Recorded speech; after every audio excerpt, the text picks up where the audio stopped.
आता प्राजक्ता माळीला समर्थन मिळतंय, तर त्या संदर्भातल्या काही टॉपन्यांना पण बातम्या बघूयात। प्राजक्ता माळीनं मुख्यमंत्री फडणवीसांच्या भेटीसाठी वेळ मागितली। सुरेश धसांच्या वक्तव्यानंतर प्राजक्ता माळी फडणवीसांची भेट घेण्याची शक्यता। प्राजक्ता माळीची तक्रार महिला आयोगाला प्राप्त। कायदेशीर बाबी तपासून आवश्यक ती कार्यवाही नियमानुसार आयोग करेल, रुपाली चाकणकर यांची माहिती आहे।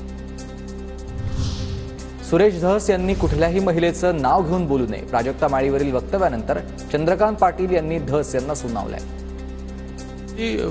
कोणाही महिलेची एका अर्थाने नाचक्की होईल, बदनामी होईल असं आपण काही बोलता कामा नये। स्त्रीचा सन्मान याला भाजपचे सर्वोच्च प्राधान्य कायम आहे आणि या लढाईमध्ये प्राजक्ता एकटी नाही हा विश्वास देते। अभिनेत्री प्राजक्ता माळीच्या समर्थनार्थ चित्रा वाघ यांचं ट्विट आहे। प्राजक्ता माळीनं घेतलेली भूमिका योग्य आहे। सुरेश धस यांना प्राजक्ता माळीचं नाव घेण्याची गरज नव्हती। अंजली दमानी यांचं हे वक्तव्य।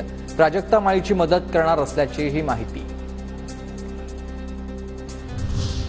सुरेश धस यांचा रोख प्राजक्ता माळींकडे नव्हता। धस यांचा रोख हा अक्काचा भाऊ बाकावर होता।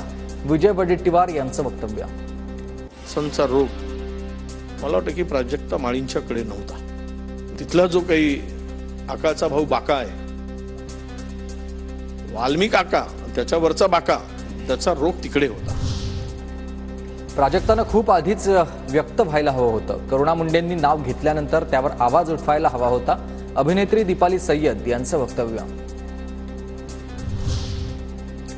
आपल्या जीवावर भाषण करावी, दुसऱ्याचं नाव विनाकारण गुंफणं हे माणुसकीला धरून अजिबातच नाहीये। धस यांच्या वक्तव्याचा अभिनेत्री विशाखा सुभेदार यांच्याकडून निषेध। प्राजक्ता माळीच्या समर्थनार्थ पोस्ट। कलाकाराचं नाव कुणासोबत जोडू नका। प्राजक्ता माळी प्रकरणावर गौतमी पाटील हिचं भावनिक आवाहन। अभिनेत्री प्राजक्ता माळीनं घेतलेली भूमिका योग्य आहे। गौतमी पाटीलचं समर्थन।